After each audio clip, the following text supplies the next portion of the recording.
Hey everybody, welcome to Smashing Game Time. We are three brothers that go through gaming's back catalog of yesteryear. I'm your host, Nick. Down below me is Josh. I'm only below, and I'm talking softly into the mic because I have a puppy on my lap. I thought you got rid of the puppy. No, she's on my lap right here. Go ahead and, Josh, move the camera down for the viewers on YouTube. If you're not on YouTube, I'm sorry, but you are missing out on a very cute puppy right now. Josh, remind the audience what her name is. Me too, because I forgot. Her name is Ollie. Ollie. She's 11 weeks old. She is a Jack Russell Terrier Chihuahua mix. And Josh named her Ollie because his favorite game is Oxenfree 2, The Lost Signal. That is so nice of you, Josh. That is so nice. I ironically have been calling her Ollie Oxenfree. It's because Oxenfree 2 is your favorite game. Yeah. Thank you, Josh and Ollie. Is it though? No. Okay. And to my left, he doesn't have a puppy on his lap. It's Jake. No, because he's got something else on his lap. Why don't you come take a look? Well, that's you can't do that. No, do not watch Jake on YouTube. In fact, if you're watching Jake on YouTube right now, turn it off. Go listen to us wherever you get your podcast. Jake, how you doing? I've been all right. You know, just been at home doing stuff, playing games, applying jobs. Applying for jobs, trying to make that money, trying to make it work in this world. I'm rooting for you, Jake. I'm rooting for you. Jake, if worse comes to worse, you're being a great stay-at-home dad to your bunnies. I hate it. No, the rabbits, dude, the rabbits pee everywhere, dude. They hate me. He's a good bunny dad. I give them love, and they come over here and piss on the floor. One distracts you while the other one takes a piss and shit. No, they'll sit in the corner. Like the one will hop in the corner because they like to be in corners. They like to have like a back to whatever. And like I look at it, I'm like, I know you're gonna pee here. Is it like they look at the corner and then they turn around, give you a look while they take a shit right there on the floor? Like they'll hop and turn around with their butt, and I'm like, you piece of shit. I know what you're going to do. Now, Jake, and then later just hops away and there's the pee right there. I'm like, you bitch. So Jake, I'm not familiar with bunnies. Do they lift their legs like dogs or anything, or do they squat like girl dogs or what? No, like they just. So it's camouflage. Their tails like sit down. They piss right there, and by the time they get up, you then realize they've pissed. Yeah, surprisingly, they're very clean animals. How old are your rabbits? I think one's 7 and the other one's 6. They live to be so old. Anthony's rabbit lady, I think she was like 10 by the time she passed. They live to like 10 or 11. They live longer than outside rabbits. That is if you're not getting them on Easter. The people who get them on Easter, they live to be like 5 days old. Yeah, that's been a thing in the bunny community that like every Easter they're like, if you're going to give someone a rabbit on Easter, they better have it forever. Does rabbit taste? I feel like rabbit tastes good. My I think it's very gamey, jokes apparently. about it all the time. I hear they taste good too, but like my father-in-law jokes about it because he was a retired officer. And when you do SEER training, which is like the survival training. Oh, they teach you how to for small rodents. rodents. They have you raise a rabbit to eat. Oh, shit. Yeah. I wasn't expecting. I know they train them to like hunt for small rodents, but I know Matt's did a little bit of SEER training, but I'm not sure if they had him like actually do that. That's like Kingsman where they have them raise the animal. The dogs. That's what I'm saying. Yeah. And they're like, Eggy, you have to kill the dog, and it's like a little. Yeah. So I'm not sure if they do that anymore, but back then, yes. Like, did you raise it for like they make you raise it for like a week? Like, all right, go eat it. Yeah, I guess so. Yeah. Or like there's like, oh, here's your rabbit in a cage. Jesus. Kill it quickly, otherwise it'll spoil. Jeez, I don't know if they'll allow that to be a clip on TikTok, but we'll try it. I mean, someone's gonna like fact check me. They're like, no, they don't do that, man. They never done that. Well, actually, you know what? I have all these badges on my chest, Jake. Let me tell. Jake is just gonna get into an argument with multiple naval. That naval officer is gonna come in and kick Jake's ass.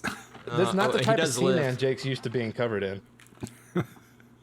Hey, everybody. Boys. Hey, everybody. This is a Tri Network podcast.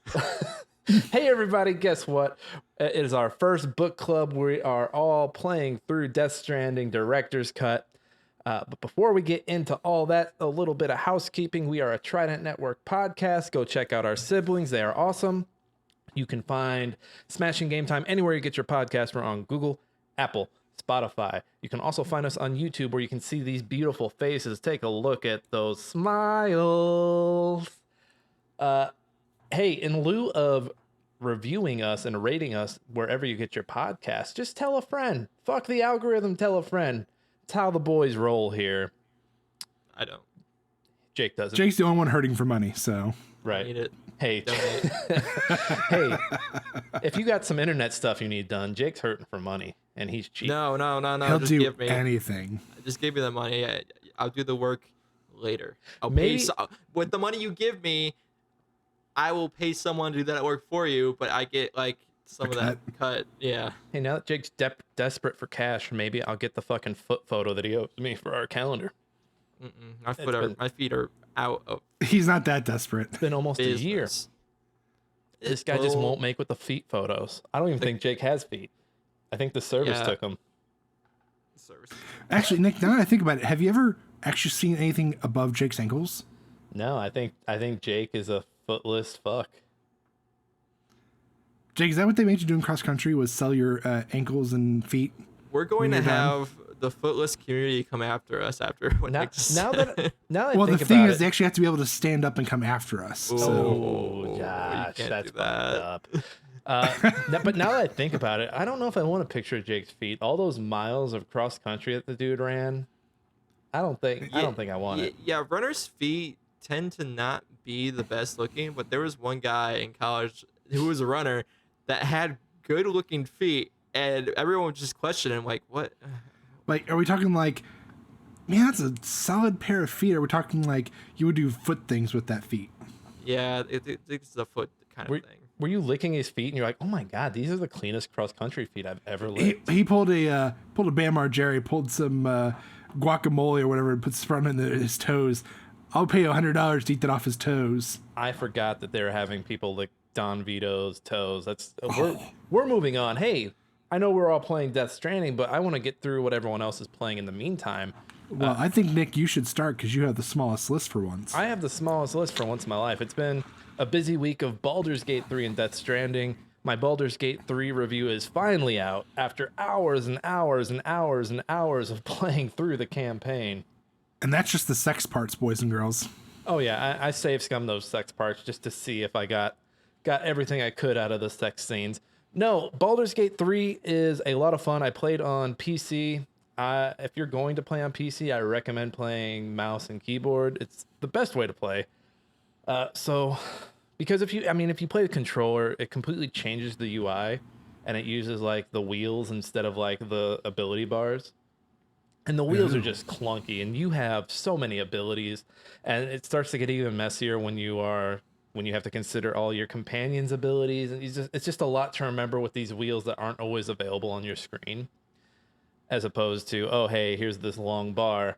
I don't know a lot about D&D. I even said that in the review. I didn't want to make my main focus the D&D aspect of it. But that being said, I really enjoyed my time with it. It's a fun game. I'm a save scummer through and through. So I had a lot of time that wasn't officially clocked because I was save scumming so much. I do want to say my favorite part of the game is probably a mix between the early parts with the Grove, with the refugee situation going on with the Tieflings, and then much later on into Act 2, once you get to the Dark Tower, just some of the major conflicts in there. It's just a game that's out of the gate very strong. It reminds me a lot of like The Witcher 3. Remember the the Red Baron quest line where he and his wife, and you got the crones down in the southeast forest / bog, and then the companions. I think I said this last week in the podcast, but remind me a lot of Mass Effect 2. Just some of the best companions in an RPG that I've played in a while. Everybody feels alive. It doesn't feel like they're just there to be like, oh, Josh, you are a Dragonborn and you are well hung. Yeah. Like other games. No, it's more of, oh, my heart is a machine, and also, Josh, you are a Dragonborn and you are well hung. Yeah.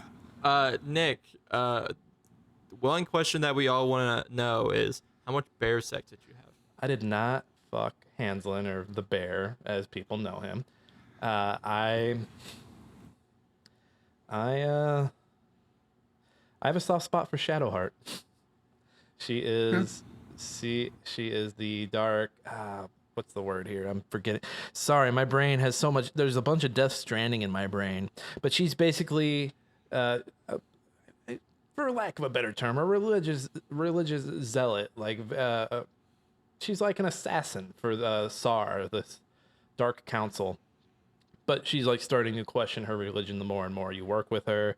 She's got a bad haircut, probably worse than mine. So I think that's really what attracted me to her. So nothing a brown sack couldn't fix. I can cut her hair. I have the swords. I'm skipping over Josh's reference because he's already said too much. He's already said. I'm hungry, guys. I haven't had lunch. Okay. He's hungry. Other than that, that's all I've been playing. I think I'm off my review kick. It was a busy August. There may be some smaller games that come through. Cocoon from some of the devs that broke off from Limbo and Inside Developer. Play Dead is coming out at the end of the month, and there's some other indies I want to check out. I don't know if I'm going to review the 1.0 of Dune Spice Wars. We'll see. We'll see if I can muster up the energy for it. Other than that, I just need to work on rewriting a script for an agent. And then I started The Wire. I watched the first episode of The Wire last night, and I'm drinking the Kool-Aid. First of all, that pilot felt like it was 2 hours long, just because there's a lot of talking, not a whole lot of, not a whole, and you know what, my brain's broken because, like, you know, like when someone says something, you're like, oh, I bet that guy's gonna die. I was doing that a lot every time someone like was like, yeah, man, I love you. I was like, oh, he's gonna kill him. I just know it. It's a slow burn, but I enjoyed the first episode so far. We'll see if I enjoy the rest of it. I'm sure I will. I like The Sopranos, and everyone was like, you need to watch The Sopranos. And now everyone's like, you need to watch The Wire. And I'm like, okay, I'm going to watch The Wire. Is that why I keep seeing ads for The Sopranos? And I'm like, God damn it, I kind of want to watch this. Dude, The Sopranos is fun. It's good. It's artsy, good, dark comedy. Oh, I love that ending. Oh, I love the ending. You know, say what you will about the ending of The Sopranos. We're still talking about it 16 years, 17 years later. It's got a point. And that's all I've got going off in Nick Land. Who wants to go next? You didn't even talk about you playing Death Stranding. Well, you don't even have it listed. We're saving that later. We're saving that for later. You Obvious don't at even this have point. it listed. Well, I'll go why. ahead and Shakes and keep That's on why. this rant. That's I why. haven't listed. So I did my usual. I had my Star Rail, Genshin Impact, daily stuff, and you know, haven't done much other than that. Just trying to accumulate my stuff to maybe buy a new character or try to pull a new character later. But for now, I'm just saving because it seems like every update, whoever the character is for that update is the new S tier for AoEs. So I said, fuck it, I'm just going to keep it and play it that way. And then Genshin Impact, they're just working on their big 4.0 release. So there's a whole new area to work through. So yeah, there's that. Apex Legends. I've slowly grinded my way up to Silver 1. I'm almost to Gold 4. I'm like, I think 800 points away. I know, Jake's shaking his head because he's been plat for a hot minute. You're taking forever, Josh. Okay, I'm not like you and Jordan. First off, I'm employed. Oh, you can't do that. You can't do that. Well, you said you're telling me I'm taking forever. Guess what? I have a job. This is my last podcast. Yeah, good. You're doing us a favor. No, in all seriousness, though, I don't like playing solo because I feel like every time I play solo, I get stuck with some shitty ass randoms. Like last night, me and Mike were playing with somebody. It's like 11:30, maybe 12 o'clock, and he's not communicating whatsoever. He runs off and fights a group by himself, dies, and then we start to run off. We slowly get picked off, and he's like, "Oh, you guys, you should just came with." Or he's texting, and he's like basically saying, "If you guys would have followed me, we could have easily fought them and killed them." And it's like, well, if you were paying attention, first off, you didn't say anything. You just went in there guns ho, said maybe invest in $10 into a mic, and we'd actually be fine. And miraculously, Jesus Christ came down from the heavens, handed us a mic, and he talked to us. And I'm like, oh, so you can talk to us? Well, yeah, but I've been playing all night and no one's communicating, so I'm like... Oh, including you, bud. Well, no wonder why you died and we didn't make it the first place. The few times I've had an instance like that, for example, I was playing with a team on Titanfall, but 10 years ago on Xbox One. And we were getting our asses beat. I was sucking. They were sucking. And one of the guys is on the mic. He's like, man, y'all fucking suck. This team is trash. Y'all suck. And like magically, myself and everyone else all got our mics. We're like, man, you suck. No, you fucking suck. And we just trash talked each other for the next 2 minutes. Well, we all ended up on the same team for the next game. And we ended up playing for 12 hours together and basically became like friends for those 12 hours.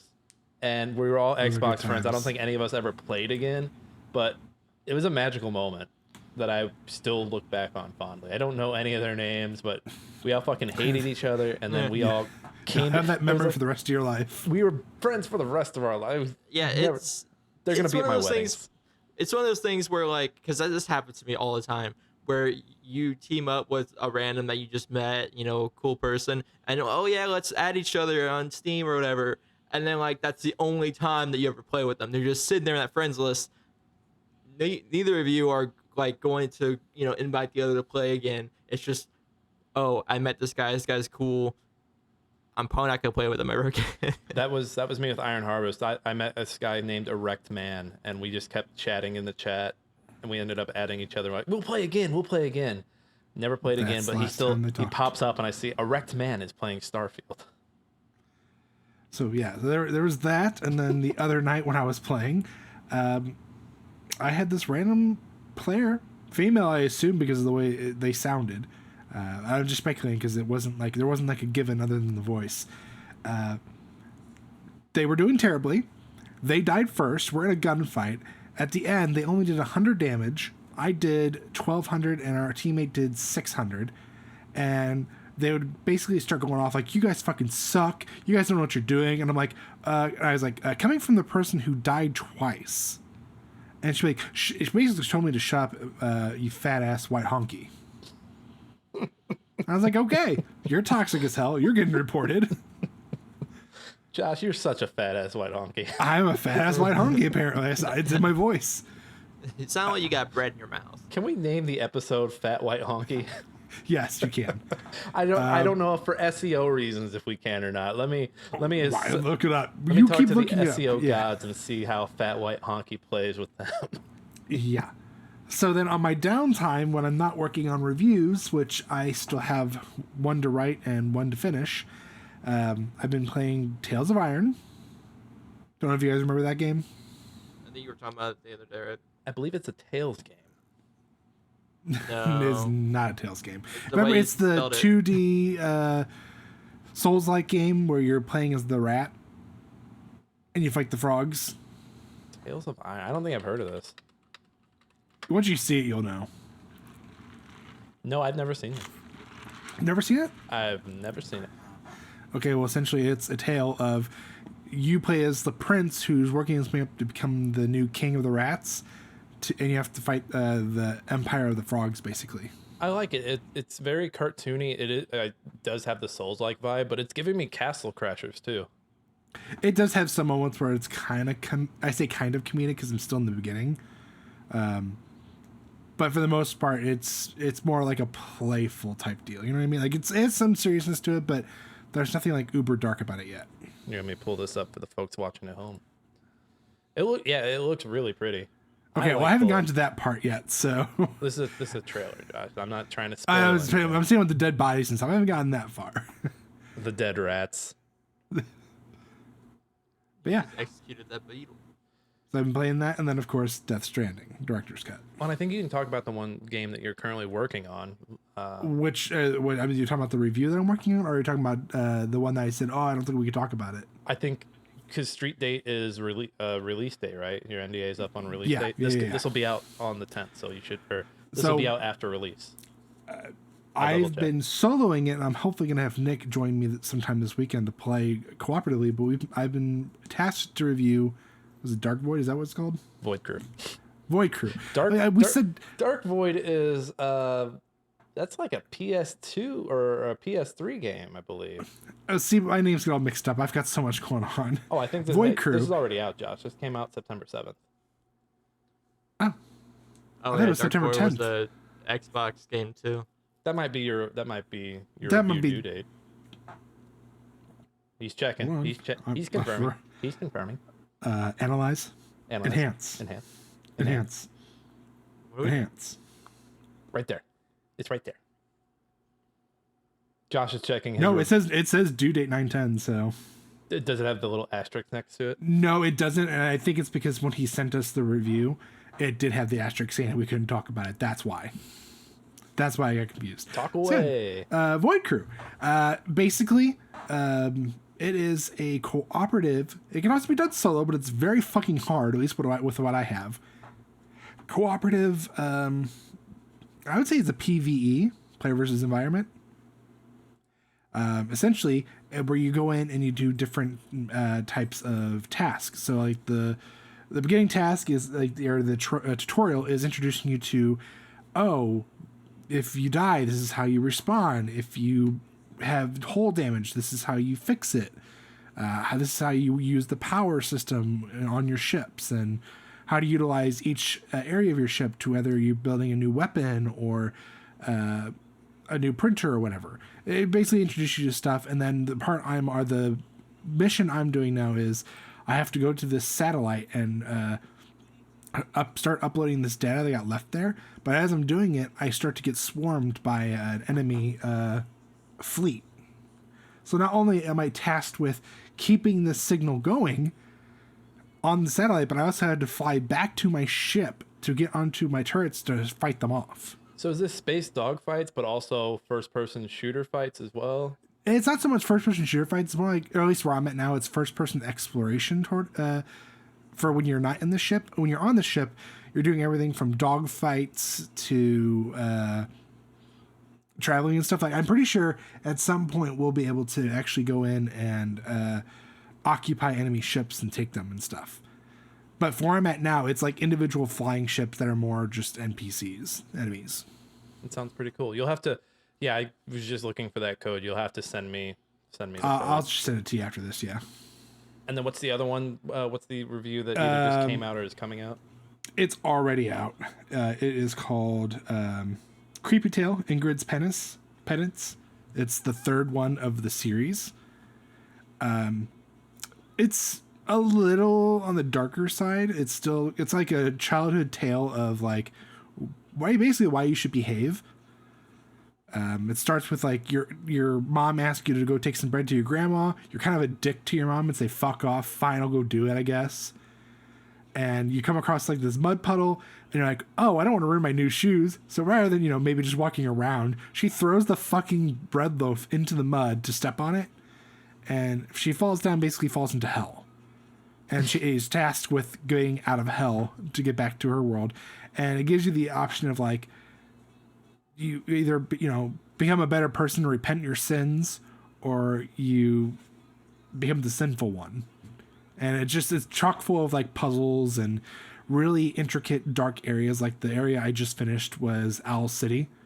And it's a bunch of creepy owls that are basically using dream catchers to siphon energy from children. And what type of this is a side scroller? Is this a third? Yeah, it's a side scroller puzzle. Yeah, side scroller puzzle. Sorry, I was looking at screenshots and I was like, what is going on here? It's different. It's not my cup of tea, but the puzzles are very interesting. It took me there was one puzzle in the beginning that I was like bashing my head into my desk going, what the fuck am I supposed to do? I don't want to look this up. I was getting really frustrated. I finally figured it out, and I'm like, there was no way anybody would have gotten that without looking it up. After like the first 10 minutes of trying. I had an achievement like that in a game. Go ahead. So you're in you fall down again, you go into like this like creepy mouth area. So basically there is a machine that these little goblins, these little imps are working on where there's like a large intestine that brings the food down, and it's like a thing of meat.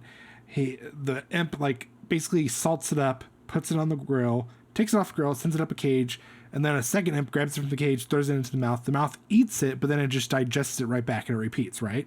Mm-hmm. So on the bottom floor is its stomach, and there's nothing connecting to it, so it just has like the stomach acid dripping off the ceiling. You find this horn that is hollow that you're supposed to go up to the acid and fill it up. But it does not give you the indication until you run into it. Yeah, I wouldn't have. I'm usually Yeah. pretty good with puzzles, and I'm like, Yeah, I shook my head because like I literally did everything. I went from all these areas. I tried different things. I had a knife thinking I had to stab one of the imps. No joke. I literally thought I was gonna have to stab one of the imps in the back.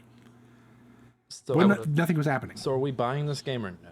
No, I would not buy it. If you like puzzles, buy it. If you liked the series, buy it. As a newcomer, I got frustrated. I got really frustrated. There's just so many parts where it doesn't give you the proper hints. Any other games on your end, Josh, that aren't Death Stranding? No, I'm gamed out at this point. I've got too much. Jake, what have you been up to? So I'm not sure if I mentioned this last podcast, but I really wanted to get into League of Legends Wild Rift.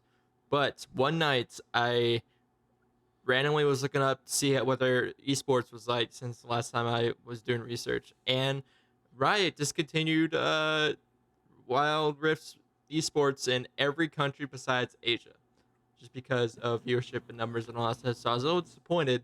So I'm like, what's the point of playing this if there's no esports for this game? So I dropped it and I picked up Pokemon Unite. They just had their championship recently, and I've actually been really into Pokemon Unite. There's been a lot of more Pokemon added to the game since I last played it. The only thing that sucks, there's some things that I wish changed. For example, I wish they had bans for rank, because everyone's kind of just playing whatever the hell they want, and it sucks. There's also not a role lock, so like I said, everyone's playing whatever they want, and it sucks. Don't people hate roll locks though? Like, aren't roll locks kind of like something that on paper sounds good, but it really limits how teams can function and find new ways to play? So after Overwatch, I'm actually okay with roll locks because yes, it does kind of affect flexibility a little bit, but I do like knowing that, hey, I queued up in this role, I'm going to play this role. Not like a gamble where, oh, this guy picked first and he locked in, I can't do anything about it, so I'm forced to flex and play this other role that I'm not really either familiar with, or that I suck at, or that I just don't want to play. So I get both sides of this coin, but I think with Pokemon Unite, with all the Pokemon that have added to it, I kind of want it. Who are you mainlining? So right now I've been maining Slowpoke. He's a great tank. He's a damage sponge. Like I take so much damage, and he has an ability called Amnesia that like he recovers like a good chunk of his health after using that. And Not I love who it. we're expecting you to say. I used to main Lucario. Right now I'm kind of just flexing between Pokemon. I wish I had enough coin to play Mewtwo, but I don't. Hey, for the record, pre-show Jake was complaining about Mewtwo. So Yeah, this is Mewtwo another example of Jake hating on something, but then being like, "I want to exploit it." I want to be on that bandwagon. I want to get on Mewtwo because it, like, especially if you're solo queuing, he's a great solo queue Pokemon. You can like basically deal with anything. You can play any position, any role with Mewtwo. Doesn't matter. But man, the other team has Mewtwo and you don't. Good luck. Good luck. Gengar's in this game, right? Gengar is fun. He's probably the best speedster Pokemon in the game so far. I was gonna say, doesn't he play a lot like Mewtwo? Probably. No. He's more of a jungle where he can kind of just gank. He'll kind of just pop in out of nowhere, and he could kill you instantly. I actually was building a Gengar build, or doing a Gengar build before the podcast started. So because I used to play him as well, and he's still good. I would have guessed you were a Gengar main just based off the little time I had in the game. When I first started playing, I played him a lot. They are coming out with Blaziken in like 5 days, so Torchic's coming into the game. Like I said, there's been a lot more Pokemon in the game than last time I played. They've actually like added a lot, and I like it.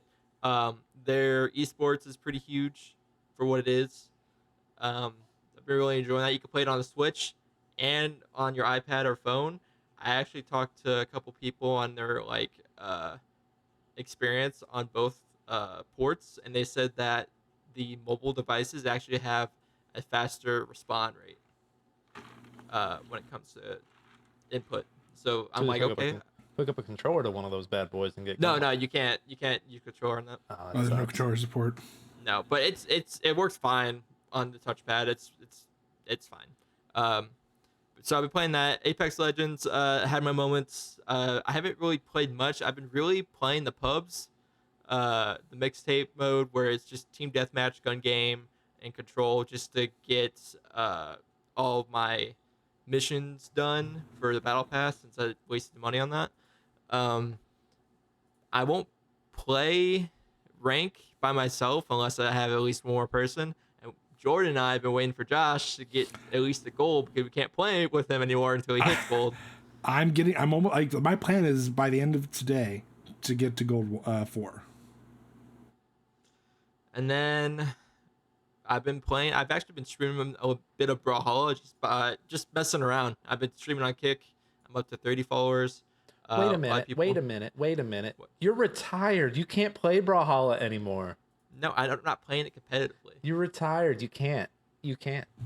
I'm a casual player, and well, if you're following Jordan, what you have to do now is never play again, buy a Brawlhalla team, and then just have it be like a mediocre team the rest of the time.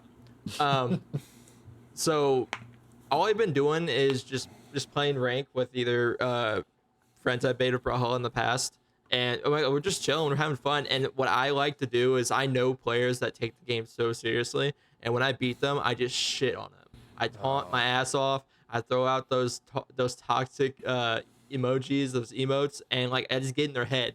Some people are like, they get it. They're like, oh, he's just messing around, whatever. And those randoms that don't, they get so pissy. And I think it's the funniest thing ever. I'm like, dude, I'm in your head right now. I'm living rent free.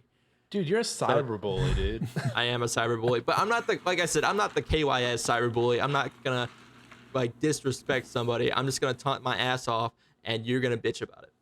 We've got Josh with the feet stuff. We got Jake with the cyberbullying. Like, this podcast is going to shit. We're supposed to be leaders, guys. We're leading a new generation. What are you contributing, Nick? I don't know. I'm not a degenerate. Exactly. Well, no. Yeah, whatever. But and then I've been playing Death Stranding. I'm sure I've seen Nick the other night. I was just gonna say, what? Oh no, you go ahead and say it. I was gonna say, you leave all Death Stranding talk for the No, end. I'm not gonna talk about it yet. I'm just gonna say that like there was one night I was playing it till 2:00 in the morning, and I saw you playing it around that same time, just so you could catch up. Well, if you guys had played early in the week, like I had said, you guys are like, oh, let's get through it. And I'm like, yeah, you guys haven't even started it. Well, see, once I saw that we weren't playing through chapter 3, I was like, I got time. Like, what's the Mr. Incredible meme? Oh yeah, I got time. That was me when I realized we weren't playing chapter 3. We were playing up to chapter 3. When you asked that question, I'm like, I hope not. I hope not playing past chapter 3. That chapter chapter I the read longest. online is long. It's one of the longest. Biggest chunk of the game. But we'll right. get to more Death Stranding talk in a little bit. We're saving that for after the news and the meme. And you guys are like, but Nick, you guys aren't doing a year. How are you going to do old news? And I say this. You know what I told Josh to do? I said, hey, Josh, we go up on Monday. What I need you to do is pull the news from the last week. And it's still old news. Yeah. What? I say all this to say, Josh, are you ready for the news? Read all about it. Latest football scores. Morning paper. Morning Star. Paper, mister? It's time for old news. Yeah, I'm ready. So this is a little different, and Nick, I just want to confirm before I begin, because we never really confirmed it. Do I need to say who the article is by, or can I just say, because obviously everybody's talking about it? No, we'll click over a link. Like, I'll be like, if it's like, for example, this first one, go ahead and read it off. Yeah, so the Nintendo Switch 2 demoed at Gamescom. So I mean, everyone's reporting on this, but it looks like you pulled from Games Rant, right? Yeah. So for those who are not aware, at Gamescom, yes, Nintendo did bring out the Switch 2, and one of the demos that they demoed on it was the Unreal 5 Matrix Tech demo that they did back for, what was it, the PS5? I completely forgot about that thing. Yeah, right before the last Matrix movie. and it surprisingly ran really well. They also demoed Tears of the Kingdom on there. And like a better running version of it? Yes, and people are like, they're shooketh from it. So like it. So I have a good question. What is the dream like launch lineup for the Switch 2? Like, okay, let's name. Does it have to be like? It doesn't have to be remakes. It could be new titles, right? Doesn't have to be remakes. So I'm gonna say within the first 5 months of the Switch 2, I could see Metroid Prime 4. Yes. I could see a Metroid Dread, like a Metroid Dread port. Okay. Which I think what they would do is they would fashion it kind of like how they fashioned Prime and Fusion. Remember how those two came out like within a week of each other? I think that'd be totally adorbs. That'd be cool. Yep. Mario Wander will be new enough at that point, so Wander will make the jump. Tears of the Kingdom will make the jump. And then they'll probably, I mean, I hate to say it, but they'll probably have another Splatoon ready to go out the chamber. So I don't think Tears of the Kingdom will make its way over, or at least there won't be a ported version. They'll probably let you bring the Switch Switch 1 version over to play on it. Mm-hmm. But they already announced, and they probably should put that on here now I think about it. I don't know if it was technically the week before, if it was last week. But they've already announced that they're not doing any DLC for Tears of the Kingdom. They're already working on the next title. That checks out. I'd rather them be working on the next title than adding stuff because... Well, I mean, let's be honest, though. I mean, to an extent, Tears of the Kingdom was essentially DLC to Breath of the Wild. I mean, it feels like an extension of the world, but also... In its, like, own way. There's so much customizable. It'd be like putting out DLC for Tears of the Kingdom would be like putting out story DLC for Minecraft. So I put it as, do you remember when Infamous was The Last Sun, the PS4 version? Yeah. The PS4 game? So when they had that come out, they released, it was originally DLC, but then it became like standalone DLC. It was The First Light, which follows I can't remember her name, but the female protagonist. And it's like a prologue. Mm-hmm. I kind of feel like it's like that, or like a Miles Morales Spider-Man. Yeah, a little break off. With Zelda, like I see Tears of the Kingdom as Breath of the Wild's Majora's Mask. Yes. It basically. I mean, we're already getting so muddied up with like putting stuff into genres. Now we're trying to put it into like, oh well, is it DLC? Is it a full? No, it's just another thing. Yeah. Jake, do you have any Switch 2 launch titles in mind? So there's gonna be a Mario game. There's probably gonna be a Zelda game. Yeah, that's a given. Maybe a Metroid game. I would hope so. There's gonna be a Splatoon prequel, probably. I could see a prequel get in there. They'll just call it Splat. Yeah, it's gonna be called Toon. Before they became Squid People, they were people. They were people. No, it was just squids, and then they kind of bred together. Whatever. Ooh, yeah, I know. Nintendo didn't Rule see 34. that coming. It's out there. Anyway, it definitely is. What I think would be cool is if they would have like a prequel to Majora's Mask where you play as the moon. No, of all seriousness, the what I could see them doing, there'd be a huge boost to their platform. Third-party apps, bringing them back. Netflix and the whole Netflix, shebang, Hulu, YouTube. Discord, yeah. That'd be okay. That'd be pretty cool. Yeah. Discord at least, because let's face it, Sony realized they were losing that battle. Microsoft is starting to slowly realize they're losing that battle. You have to bring Discord in. Like, that's one of the few things like it's in demand. Well, Nintendo's not worried about those other two. I think what Nintendo's focused on right now is, hey, the Steam Deck came out and people really like that fucker. We got to do something. How do we reach these kids? Kind of want, and I know that everyone's been kind of demanding this, but I want a legit Pokemon Stadium. I mean, you're kind of getting that from what was the offhanded one they did January 2022, Legacy. Coliseum? No, what was that, Pokemon Legacy or you're talking about the Jake. It's right before or right after Sword and Shield. It's that Arceus. There it is. Yeah. That one was a good game. Apparently. That was definitely not a Pokemon Stadium, though. Yeah. Stadium. All stadium. That was more like Pokemon the Safari Zones. That's more like that. The Stadium and Coliseum game, all they are is, hey, do you like the Pokemon RPGs that we put out on Game Boy? Do you hate the walking around? Do you just want to battle? Here you go. But it's in 3D. Sounds good to me. It's in 3D. Well, That's like saying, oh, you don't like the traveling across the world fighting people? Let's fight in a tournament where you just fight people instead of running around. it would be a great esport. It's I mean, it already is. It's already a good esport, but it's like if like Final Fantasy is like, hey, do you hate the walking around? Do you just want the random encounters? Well, okay, let's be honest right now. If we can get rid of the walking, that's like 80% of the problem. Yeah, I don't want to fight the Bug Kid. I don't want to fight the Bug Kid ever again. Actually, here's what we need. We need a true sequel to the Pokemon trading card game. I'd play that. I think they did do a sequel, Josh.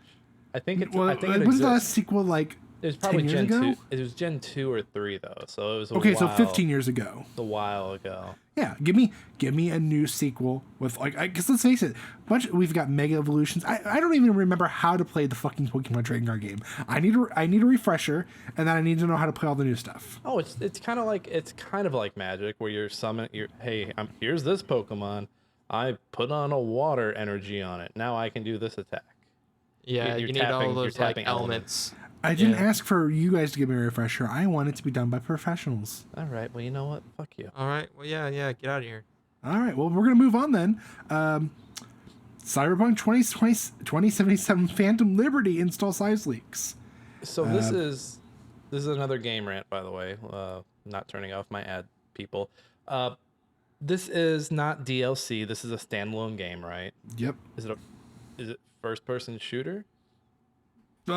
I think it's the technically it's like the first person thing. I think you can go to third person to some extent. No, I think it's only first person. I think it was a mod you could do third person. Anyway, essentially it is Cyberpunk 2077, but it's a sequel. So if I own Cyberpunk, I have to pay for this anyway, right?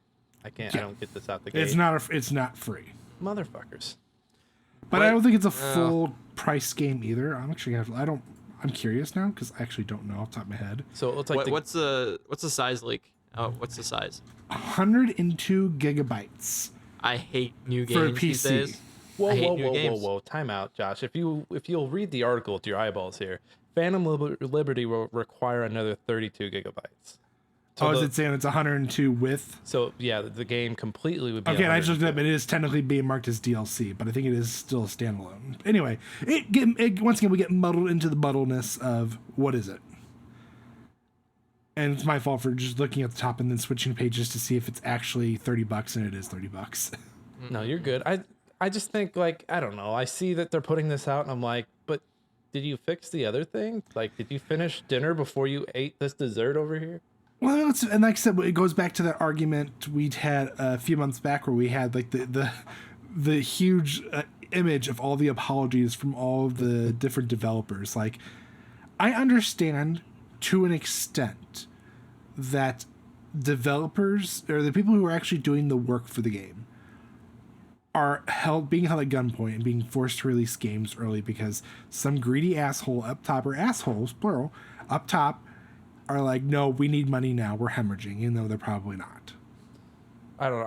I think putting this game out is really weird because, well, they canceled the multiplayer aspect of Cyberpunk. They're like, hey, we're cutting our losses there. They've cut support of Gwent. So Gwent, like, they still have a skeleton crew on Gwent, but they're not putting out new cards or new packs or anything. So you have the team split on working on this. I think there were 2 or 3 Witcher games in development, if I remember correctly. Yep, so 3. The game is the team seems pretty spread out. I mean, I imagine they're doing some hiring, but I mean, Cyberpunk really did a number on that team.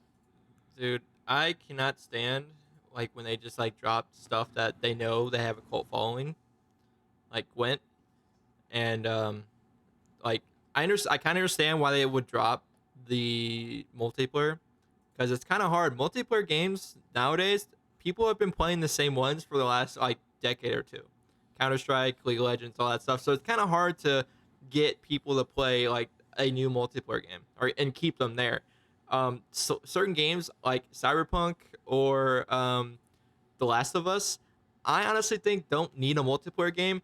Why they like would throw that out there baffles me because some games don't need it. They don't need to have a multiplayer like mode.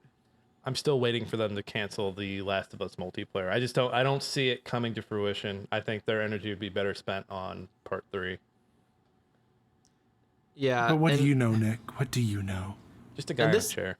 This just reminds me of like what happened to Vainglory. If you guys don't know what Vainglory is. Oh, I remember that. Actually, I tried to pick it up the other day. It was the first MOBA that was on mobile game or on the mobile, devices, and it died because developers moved on to different projects and they gave it to the community to fend for itself. And I guess they kind of just gave up on it because Wild Rift and Mobile Legends Bang Bang were kind of like the superior ones. But everyone loved Vainglory until the developers kind of dropped it. And you know what that developer is doing right now? Not shit. They made some dumb game that I was playing. I actually beta tested it, and they haven't made an update for months, maybe a year. So they kind of dropped that. They made a Ninja Turtles game that I heard was decent on the arcade, the Apple Arcade. But they're like doing like other projects, but people still go back and piss off at this company for dropping Vainglory. Vainglory's still on my Steam list. Oh yeah, and yeah, they moved the Steam, but man, it's just shit. I wish they would have kept the Vainglory, but man, Super Evil Corp, I hate you for the decision that you made to drop that game. The Super Evil them. You cowards. I hate it. They were successful until they weren't. Moving on. PAX organizer Reed Pop and the ESA and E3 partnership. So let's see. Yeah, I was reading that the other day. This is Game Informer. Oh boy, still around. Yeah. Yeah.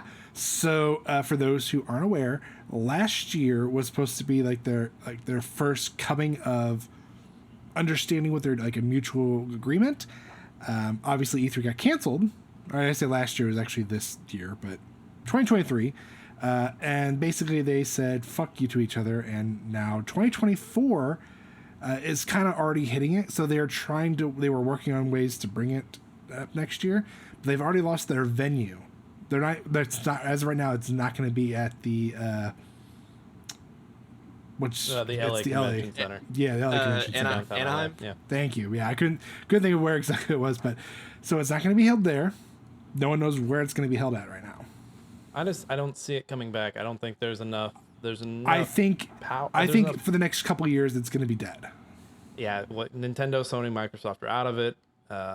EA's been out of it for a while. I think Ubisoft was still there. Bethesda was bought up by Microsoft, so they're gone by proxy.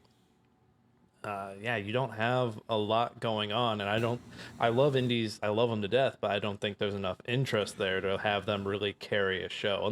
Unless you went fucking all in and like did like a special thing where you called it E3 Indie and just kind of split off like, okay, this is E3 Indie, and like you're highlighting the indies and you're kind of taking the reins when it comes to, but I mean, you've also got Jeff Keighley doing that, so you really gotta, I don't know. Not only that, but you also think you've got Gamescom, you've got PAX, all their different versions. I mean, there's so many other events that already basically not give in, but like are highlighting indie developers already. So E3 would have a hard enough time even trying to get people to come to that. If like the ESA wants to come back with E3, they're gonna have to behead Jeff Keighley.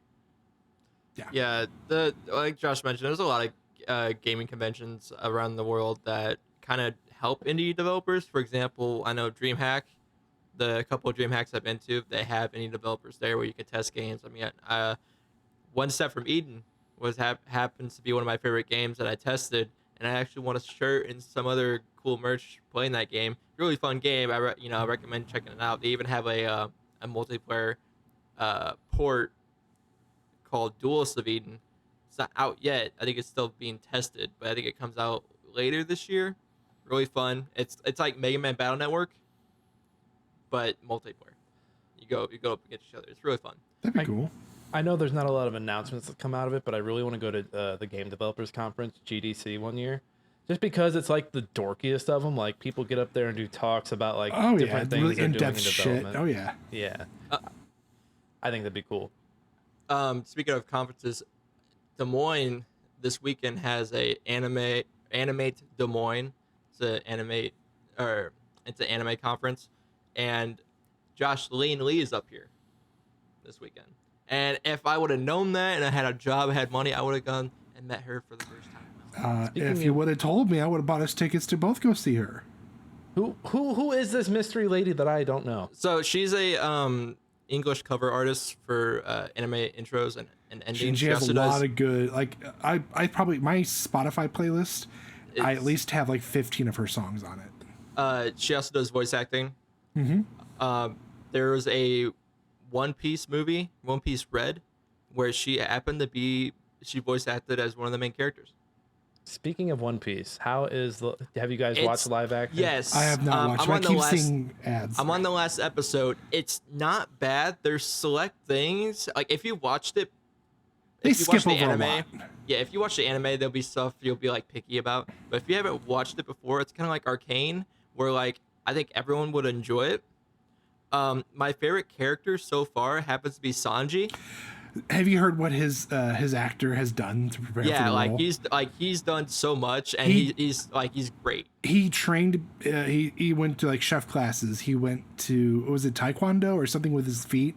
Yeah, he's done his homework. He does all of his stunts. He's cooked like for real on there. He actually cooks for like the crew when he's on set and stuff. Like he has done his homework. The only person I'm still picky about is the guy who plays as Luffy. I don't like his talking. It's just, I don't like his talking cringy. either. When it's he says cringy. when he says Gum Gum, I can't stand it. Between Gum Gum and when he messes up Buggy's name, I can't. I'm like, oh, it's just Time like out. it's nails on a chalkboard. Isn't that the whole point of Luffy? He's like a big cringe. He's walking cringe. Like that screams anime protagonist. Like Goku works because Goku is this cringy motherfucker. No. That does cool things when he's not being cringe. No. The coolest guy so far has been Sanji, and if not him, Zoro. I actually kind of like Mihawk. He's done pretty well too. Mihawk's pretty cool too. I kind of like when they do like a comparison to like what has happened on anime compared to the live action one. What the one part I hated the most so far was when Nami's stabbing her arm with the knife, and Luffy comes in and he says, he yells out, "Of course I will." Oh, But in the anime or in the live action, he whispers it kinda. It's like, "Of course I will," but he repeats that line 4 times until the last line he yells, "Of course I will." Whereas in the anime, he only says it once, and he yells it, and it bothered me so much. I couldn't stand it. Oh, I mean, there's some things. I mean, this first season, it's only 8 episodes, but they already have the script for season 2. Yeah, they said it would only take them a year. It's all prepared that within 12 to 18 months the second season can be out. Yeah. They're not filming in America, right? Like, I don't think any of those actors are SAG, right? I don't know. Like, the strike just makes me think it's because of the writers that it's the writer portion that they're waiting on. Well, if it's already written, I don't think. Well, but I think it's in solidarity with SAG. Gotcha. Yeah. But yeah, she's in town. I'm like, damn it, because I saw her post on Instagram. I'm like, no way she's here. Yeah, if I would have known, Jake, I didn't even know they were gonna be in town this weekend. If you would have told me and would be like, Josh, I just don't have the money, I'd be like, dude, here's my credit card. Go buy us some fucking tickets. Let's go. I think it's like $35 for the weekend. What this has taught me is that Jake's a broke motherfucker. Yes. Yeah, I would have paid for this. I would have driven up there and paid for those tickets. So I could have paid for it, but I'm trying to be smart. Mm-hmm. He's being an adult. Jackie would not have liked that. Oh, Jackie would have murdered you. Yep. But yeah, there's that. Yeah. R.I.P. E3. Moving on. So this next one doesn't have a particular article. I figure there's been so much news going on. We probably all pull something out, but everything's Starfield. The big thing I noticed that I keep seeing, and it cracks me up more and more every time I see it, is the potato physics. The potato physics. I saw that video where they open the bay door and it's just a mound of potatoes that pile out. It is. I mean, you have to give them credit. The physics of Starfield is pretty fucking awesome. The fact that you can have that many potatoes in there and they Fallout the exact way they would if they were in real life. I mean, that's fantastic. You have to give them credit to that. I think Bethesda's physics have always been really good. I think the thing that Starfield's really reminding me of is how annoying people are with review culture, and how crazy people are about a number that doesn't really signify much. Like, I think IGN gave Starfield a 7, and I was scrolling the comments, and so many mid,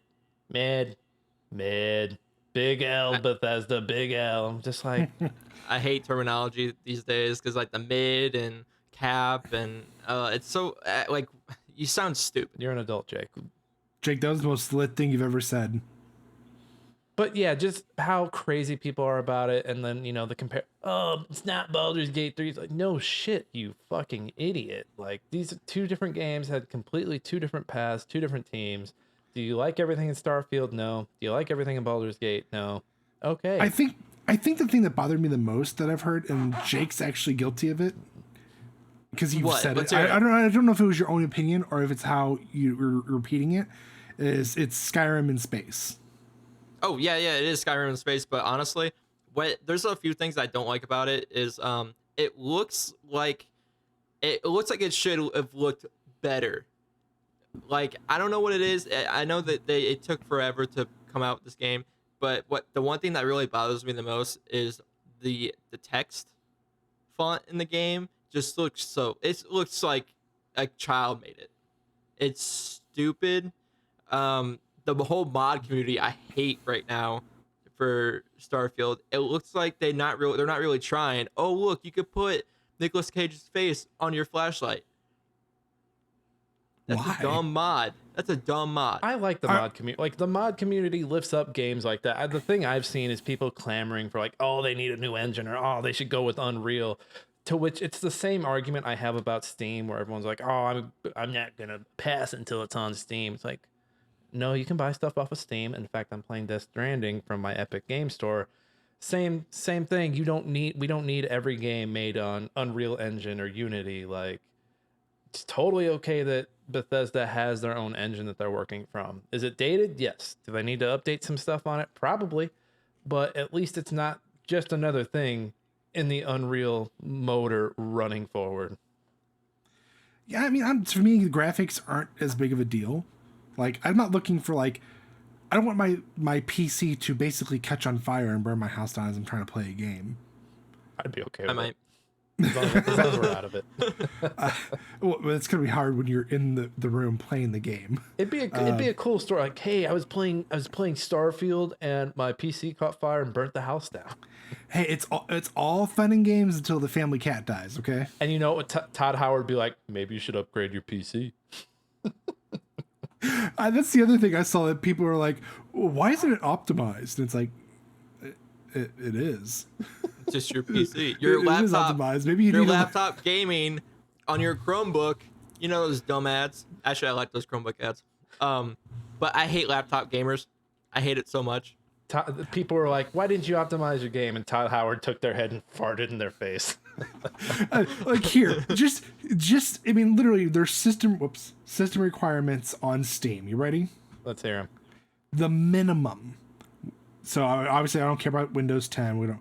Processor: AMD Ryzen 5 2600X or Intel Core i7 6800K, 16 gigs RAM, and then for graphics we need AMD Radeon RX 5700 or the NVIDIA GeForce 1070 Ti and up. That's minimum. For those who are like, well, Josh, I've got all that and it runs like shit. Yeah, that means that is the minimum you need to at least be able to start that little game up and be able to play it. Not play it well. Play it. Now, are you ready for the recommended? Let's hear This it. is a huge jump. They want an AMD Ryzen 5 3600X or an Intel i5 10600K, 16 gigs of RAM, and an AMD Radeon RX 6800 XT or a NVIDIA GeForce RTX 2080. So for those wondering, well, what does that mean? That means that is what they recommend at a developer minimum to actually play it and plausibly enjoy it. That was Josh's tech tips. I just think everyone just If you don't want to play Starfield, don't play Starfield. Go play something else. Yeah. Give Armored Core 6 some love because it's not getting enough. It literally was given like a few days and people said, fuck you to Starfield. Yeah, go play that. Anyone want to bring anything else up about Starfield? No, I'm tired. I seriously skipped all the gaming podcasts I listened to last week because that's all anyone was talking about. That's all anyone's talking about. I mean, don't give a fuck. Like you no, boys chase your SEO over there. I'm gonna fuck off over here. What I was gonna say is another thing I hate about new games nowadays is just the whole speedrun community. They just want to speedrun everything. I don't mind the speedrun community because they're just speedrunning through it. I care about the SEO chasers, the people that are, and I know we're talking about it right now, but I'm not going to put it in the show notes. But the people that are like the number of podcasts that I listened to that released a special episode last Thursday when the early versions of Starfield are going out, or whenever the whenever the NDA up was up for Starfield, drove me nuts because like there were like 5 or 6 of them that all went up, and I was like, you motherfuckers. Yeah, I actually know what you mean about SEO chasers because the Brawlhalla community, there's a couple people that I'm friends with, and I don't want to bring it up to them, but like if they listen to podcasts, you know, whatever. But I hate people that say a game developers announce something. Well, they'll take that clip and put it in a video to claim as their own, and that's SEO right there. I fucking hate it. SEOs ruin the internet. Try to Google anything right now. You really can't because everyone's just what is it? The guides, like people. Who was it? It was either Starfield or Baldur's Gate 3. People were putting up the guides before the game came out. Like, oh, here's how this works in the game. We're guessing, just so that way they would rank first because it's been up for so long. I mean, it's smart, but it's annoying. At the same time, that's annoying as fuck. It's exploitative of the system. It's making Googling less. I'm just gonna start binging everything. I don't care anymore. I use Opera. Shut the fuck up, Josh. I don't. Get us out of here. All right, moving on. Baldur's Gate 3 on the PS5. It sounds like. Do I want? Okay. No, don't. Just reject. Oh no! Well, now the Nick's got that virus. So I didn't specifically pick this one. I picked this article. But really, all in all, it seems like there is at least high enough consensus that people are enjoying Baldur's Gate 3 on the PS5 more than the PC. Is that just because it looks better, or? So that's why I picked this article, as this one specifically says that allegedly it is effectively the PC version at ultra settings and is running it really well. So I think it's, once again, people are looking at the minimum requirements to run a game, thinking, oh, I've got that RTX 1070 Ti, it'll run it. Barely. Where you get the PS5 as an upgraded machine, it's been maybe not optimized 100%, but optimized enough to be able to play it, and it's running really well. And they're like, well, this is stupid. My PC costs way more than a PS5. It should be able to run this. Yeah, your PC cost $1,000 back in 2010. Now it's probably worth $200. Listen, I want my Bear Sex to be lag-free, okay? Oh man, Well, with this, you get crisp, clean, 60 FPS of nothing but bare anal. These ability wheels they kill. Like anytime I play with a controller, like I had to, like moving with the controller was fine, but anytime I needed to use an ability, I had to switch back to the keyboard and mouse. Yeah, that looks that just does not seem like fun. I'd rather do mouse and keyboard. Navigating these were a pain in the ass. Where's that old man? Which old man? Oh, this one? In the ad, yeah. Oh, I don't know. We're gonna close that guy out. Man's DTF. He's DTF. Yeah, there's not much here. Like I said, it just appears that the PS5 version is getting more love. Like, it's not that Baldur's Gate 3 is a bad game either. Obviously, people are clamoring to it, like they are Starfield. And now it's coming to Xbox. Yeah, but I think it's just people are starting to realize that, oh, just because I have this PC that cost me $1,000 back 10 years ago, maybe it can't run everything like it's supposed to. Like, everybody just assumes if you have a PC that has an up-to-date graphics card, at least at the time of buying it, that their computer is going to last until the end of time. And it's like, no, it's going to be like every other console. Eventually, you're going to have to upgrade. Like, are you going to have to upgrade in the next year or two? No. But I expect anybody who still has a 1070 Ti to upgrade, if they haven't already, yes, because it's obsolete for a reason. They quit doing updates for a reason. Yeah, people are obnoxious. Just upgrade your toaster, fuckers. Quit being cheap. Upgrade your fucking toasters. Moving on to the final piece of news. Twitch sensation. Only up. Removed from Steam so dev can find peace of mind and healing. And actually, I'm going to let Nick talk about this one because I didn't realize it was until after the fact. And I think Nick probably has more of a better understanding. So I became aware of this game because people were streaming it on TikTok. And that, like, I was just flipping through looking for other gaming content. And this was always a weird one because you're basically just climbing up and you're using all these weird obstacles above you. And so the issue with this game is that the developer, and I believe it's a solo dev if I'm remembering correctly, was using a lot of stolen assets. And the game was pulled earlier this summer at one point and then put back up. And now it's gone. It's basically, it's a Flappy Bird all over again. Flappy Bird had some stolen assets. Flappy Bird got taken down. That guy made a bunch of money in the process. This game became a huge, as the article says, Twitch sensation. Everyone was playing it. And now it's gone. I don't even know. I imagine you can still play it if you already owned it. But it was only like, what, a $5 game? I think it was more than that. It wasn't full price, though. That was like $40. Was it? I could have sworn I saw it for 20, but maybe it was on sale when I saw it. Maybe. I don't know. This game reminds me of that one game where the guy's in the pot. That's what I was thinking. That's every time I saw this. Yeah. Yeah. And I'm just like, so people just want a 3D version of this game? Like, cool.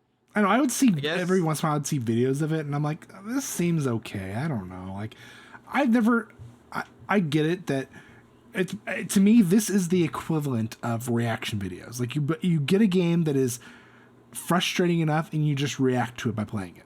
That's all it is. You're watching it to watch people fail, and I can't stomach this game because in any game, if I fall a large amount of if I fall from very high, like I can feel it in my stomach, like it fucks with me. So I can't play games like this. I guess you'd call it vertigo. I don't know, but yeah, I can't. No, it's called being a piece of shit.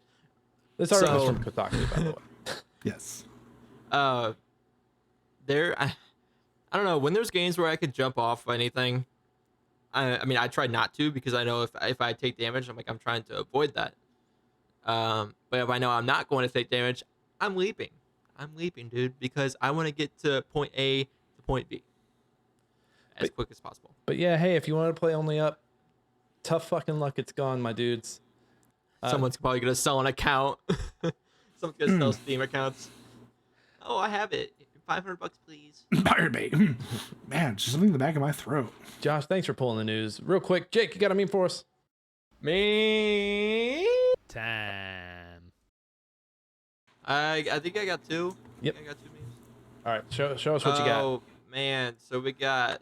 Oh, you got your Mr. Incredible. You know that smile face where it's just all color, and it says mules when they see a porter, but then you see a skeleton face, and it says mules when they see Sam Porter Bridges, because man, they get boners for that guy.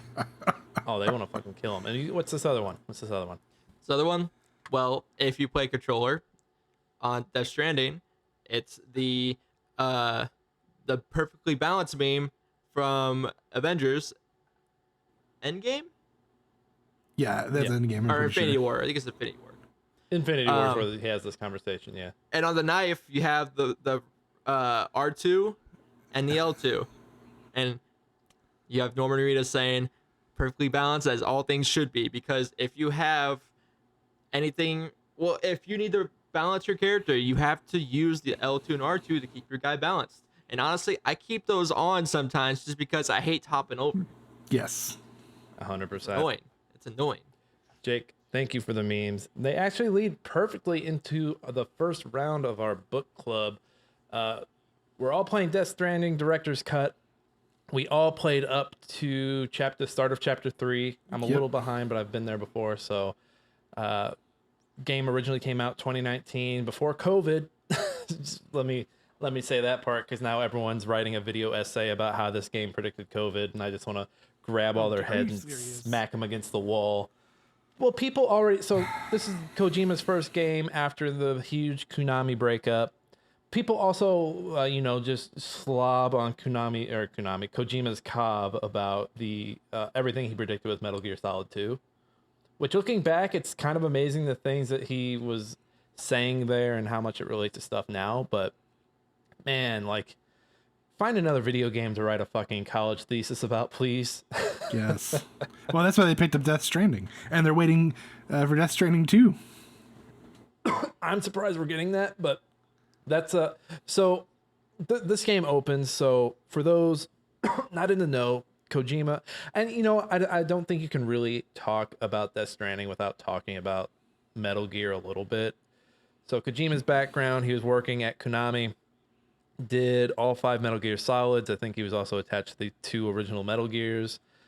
He was also the Boktai, the sun is in your hands guy. Yep. He was Silent Hills PT before it was completely snapped off the world. Ironically, I'm still looking at the Thanos photo. But he was there, and then they had the nasty breakup around the time Metal Gear Solid 5 came out, which was that 2016, 2017, Josh? Might even be earlier than that. It was the same year they released Metal Gear 5. So I think it was 2016. I think it was 2016, yeah, because that was also the same year where they're giving all the awards to Metal Gear Solid 5, and Kojima wasn't allowed at any of the shows because of Konami, and people are pissed and like going off on Konami for it. And I think that's really cemented the friendship between him and Jeff Keighley, because Keighley had him on something, I think, the next year. Yeah. And Kojima got like a standing ovation. So, yeah, they had a nasty breakup. Kojima even had his name stripped off of some copies of Metal Gear Solid 5, if I'm remembering correctly. Yeah, I think the early copies had it, but then after that, like even the updated version, the all DLC stuff, I don't think his name is on it at all. It's kind of fucking nuts. So Kojima does what he goes off and does his own studio. I think he forms a partnership with Sony for this first release, or at least it's a timed release at the time.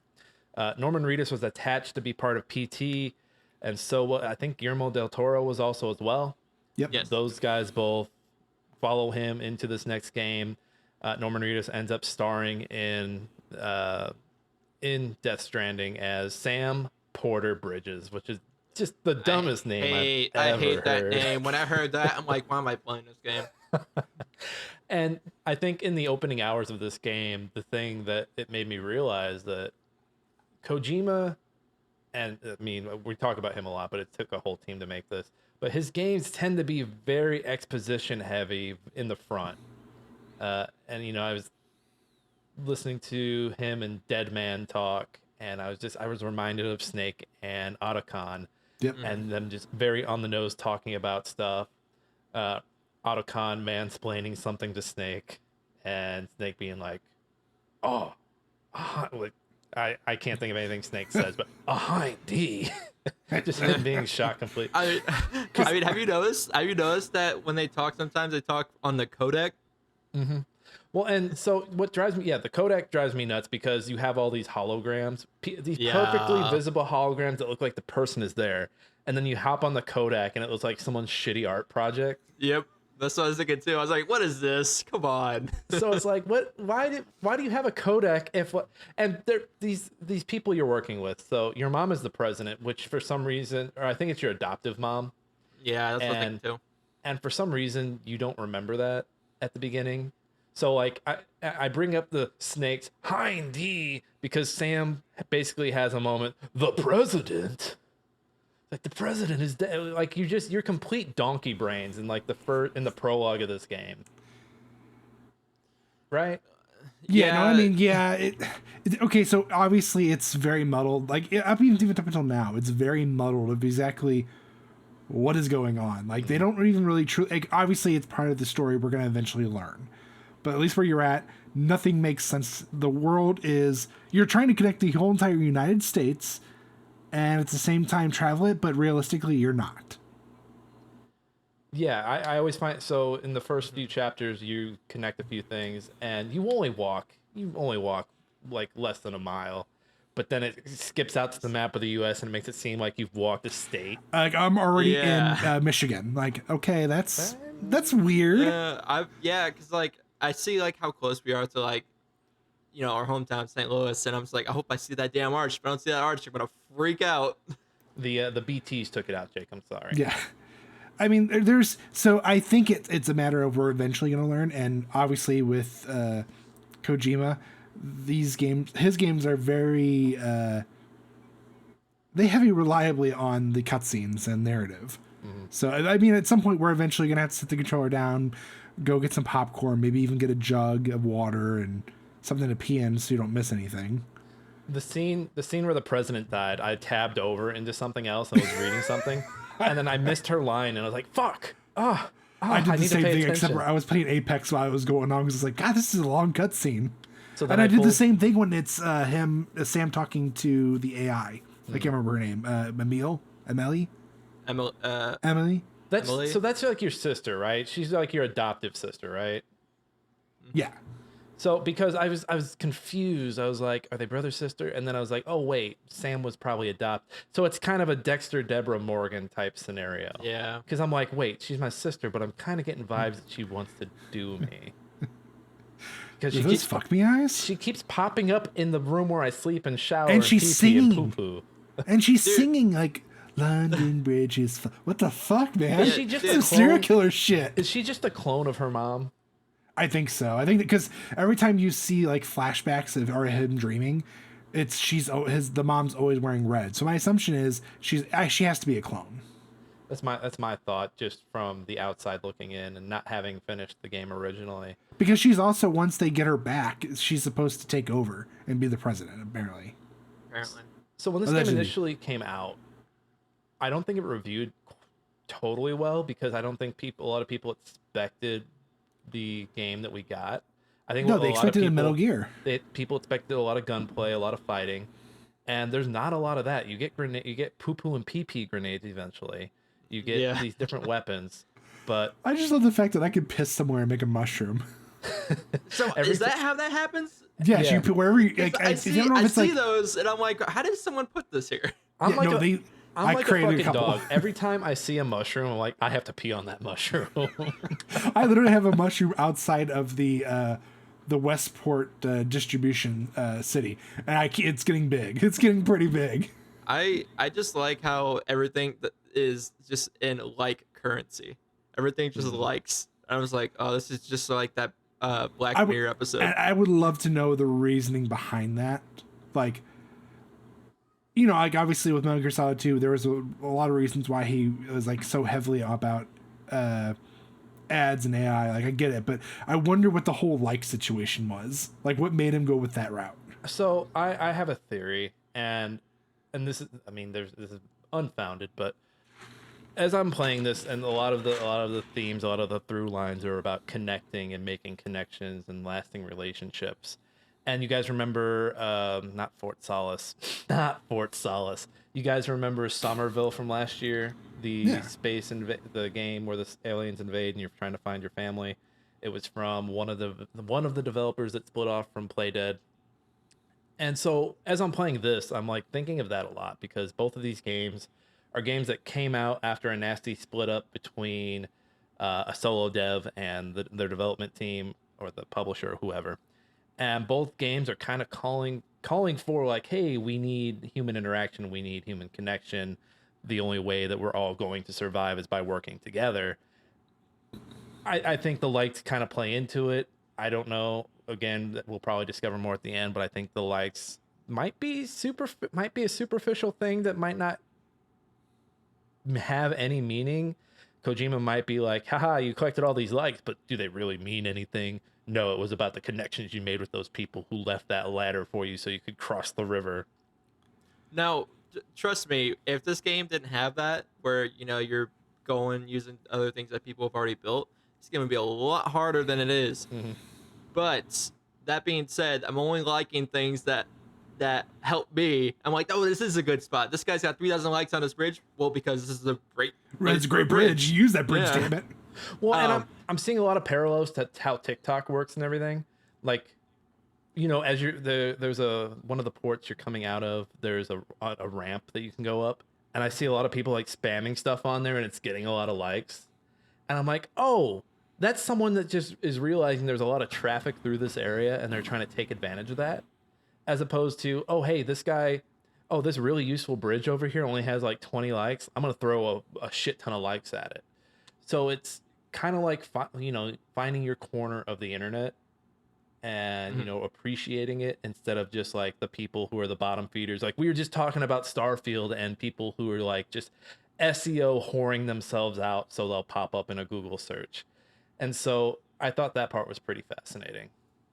I wonder if this game's actually still like people are streaming it still or whatever. Well, I'm sure there's probably at least a small group of people who still play it, and obviously you still got the speedrunning community. You still have the modding community because I mean, with Death Stranding 2 being announced and being worked on, they're going to do as much as they can with this because there's going to be enough hype to it.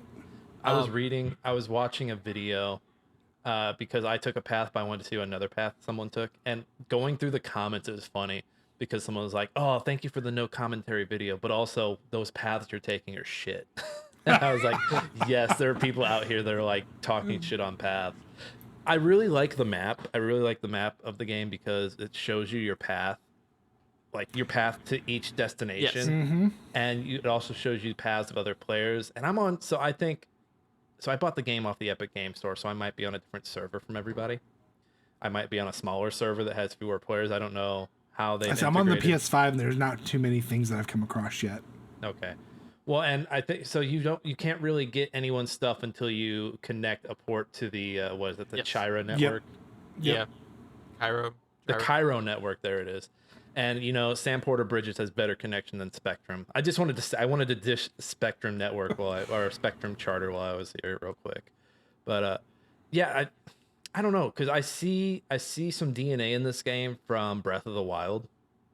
I see a little bit of DNA, but then Tears of the Kingdom came out, and I'm kind of seeing some of the DNA from this game in Tears of the Kingdom. Like Tears of the Kingdom doesn't have the aspect of like people using each other's things, but you kind of get that feeling from Tears of the Kingdom because there are areas where you come up and you can see like these are the materials to build your stuff, and you can kind of see some that have already started. I go back to like there's you're up on one of the upper islands, and there's a glider that already has a beam on it that you can use to glide down and attach to a rail when you land. And it kind of feels like these recent Zelda games and this game are really communicating with each other, and I think that's really, really cool, especially considering where open world gaming was for most of the 10s, where it was very Ubisoft heavy, like, oh hey, climb this tower and jump down, you assassin, see all the stuff around you, now look at all these beacons, go do these side quests. Whereas this is like, oh hey, Ladies Man 42069 put this ladder over here that you can use to climb up this ledge and not have to fuck with the BTs. Go do that. And so I really think, 4 years removed from the original release, like I'm really digging this, and it's a very peaceful game when there aren't BTs or mules running around. But even then, when you're walking and you see a mule, it's kind of cool because you're like, oh, another person, and you're like, oh, but they're gonna try and steal my shit. I need to get away. So I know how you brought up Tears of the Kingdom and all that stuff, but I'm getting like Souls vibes because when people are like planning like those little like words like, oh hey, like little hints, not the insert butthole ones that you get, but like the messages like, oh, keep on keeping on. I'm sure you guys ran into a lot of those. I'm playing on the PC port, by the way, the one on Steam that Josh got me, and actually there's so much going on. Like, I'm on the PS5 version, and I think I've only come across like 3 different people. Yeah, I've came across. There's so much on the PC one. You guys should have played on the PC. I'm also on PC, but I'm through the Epic Game Store, so I think it's different service probably. Yeah. There were moments in the game where like I'm actually enjoying like the bike, being on the bike with the little boost. I figured out how to boost. I actually had to look up routes, like the fastest way to get to this place, because there's a scene, I guess, in the last quest to get to the port before you go to chapter 3, where you have to climb up this mountain, and you can't get your bike up that damn mountain because of all the rocks and stuff and the BTs everywhere. But I watched the guy do it in 2 minutes on his bike, and all he did is boost and jump everywhere. and I couldn't do it because every time I tried doing it, BTs would get me. They would freaking take my bike, ground it, and all these BTs are just grabbing on me, and then that little shark thing that pulls you and just drags you around, and it causes me to go off the path that I was going, and it takes all my gear off me, especially the packages that I need to go there, because there's a time where it knocked off all the packages and I thought I had everything I needed. So you got there, then I got realized you pretty didn't. far, and I realized I left it back there, and I restarted the game. I'm like, no, I am not tracking that. I'm not backtracking. So I had to restart it, go all the way back from the capital, just so I could grab my bike and just go, boost. Because what I realized was when you get those grenades to fight off the BTs, it doesn't really work against the BTs that are kind of just like they're invincible until you get closer. I mean, yes, it kind of stuns them, but it doesn't really do anything to them. It only affects the shark thing or whatever. Like when you get to the boss at the end of chapter 2. I mean, they do work on the ones that are floating around before you alert them. It's just you have to be smart about it. And at least for me, the only time I actually got it to work is if they're visible to me. Like they have actually formed. That's the only time. Now, are those moments scripted? So, because I'm thinking of, so there are two specific moments, and so there are areas. So I'm sure all the areas that we ran into BTs were the same for us. But yeah, I'm so thinking you're heading north. You're heading south to the distribution center. Yes, the distribution center, and then you run into the mules and they get chased off by the rain. Yep. Mm-hmm. Yep. So that part's scripted. Yep. And then there's another one in the woods. Yeah, it's when you're heading towards the wind farm. The wind farm. But can you get through those without summoning the whale shark, or is it always happen? So the first part with the mules, I was able to get by without alerting them. It was the heading towards the wind farm that I, for the love of God, tried everything I could and could not get around them without alerting them. You cannot. I tried because I would go across the hill at an angle, and there were BTs like all over it. I'm like, there's no way I tried even past climbing this. around it. I tried buying extra ladders and climbing around it. There's no way around it. I tried staying in the outskirts and like trying to find ropes that people were placing. There was no way. That second one especially, but it's terrifying every time you run into them because they're yanking on you, they're pulling you, and then eventually, and I forgot that Kojima likes to play around with camera perspective and change you into first person. First person and watch you get dragged all the way. You're getting dragged away, and then like everything turns into that muck, and that whale shark pops up. That reminds me of Metal Gear Solid 5. I wonder if that has to be intentional. That has to be. It has to be. I wonder if BTs are supposed to be like, and this is just pure speculation, and Nick's gonna hate me because I'm gonna write an essay about it. I wonder if that the BTs are just like reminiscence of his past, like everything that he wanted to do with Metal Gear that Konami said, no, we're not going to do that. Or he had to like fight for to get, and it still wasn't what he wanted it to be. My read on the BTs right now are that they are the dead, or they are tradition. They are tradition dragging people down away from connecting. Again, I'm only just barely getting pure speculation, just barely in chapter 3 yet, but that's my read on them. BBs, I'm not quite sure on the BBs yet. I don't even really understand the purpose of the BB. Yeah, I'm still trying to understand the whole Still Mother situation. Oh, when Guillermo del Toro gets into Still Mothers, I was like, what the fuck? So he talks about Still Mothers, and then someone, I can't remember who does it next, but then someone starts talking about the beach, that all BBs come from the beach. Well, and then every time you plug into your BB, you see Mads Mikkelsen, which I imagine is your BB's daddy. Yes. So I came to the thought that he's not seeing the BB's dad.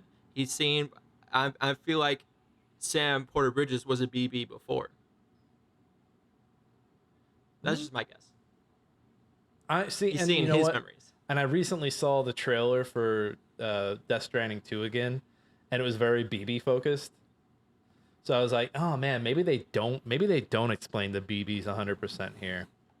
Well, Deadman did say that like they don't even know the purpose of BBs. They kind of just use them. And I'm like, what's the point? Only last for like a year. Yeah. Or they're only in service for about a year before they're decommissioned. Well, that line from him is fascinating because, when it comes to the studies on babies, like there's so much that we don't know. And it's just kind of scary how much we don't know about babies and how much are just like, how much of it we assume is basic knowledge. But yeah, there's still a lot we don't know about babies. So I kind of chuckled when he was like, yeah, BBs, we don't know a lot about them. It's like, ain't that the fucking truth? Like I said, I'm still thrown in a loop for the whole still mother situation. Because to me, it's like, so to me, and this is just like I said, from how I'm gathering it, someone's knocking some of these still mothers up who are in catatonic states. I think so. My reading on it was this was a pregnant woman. She died in birth, but they're still using her body to keep that connection with the baby. So that's why anytime you plug in and you see Mads Mikkelsen, he's yelling at another scientist. I think he's yelling about the fact that his wife is having these birth complications. That's just my read on it. Again, I haven't completed the game. You might know more than I do. No, I mean, I haven't either. I've read up on it, and I kind of know what happens.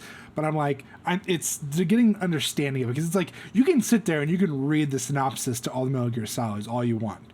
You're never going to truly understand it unless you play it or watch every video essay ever. Oh, and a lot of it's just, a lot of it is open to speculation. A lot of it's open to interpretation. I'm sitting here and every time I see Die-HardMan, I'm like, first of all, I want to take your mask off because it's fucking stupid. Yeah.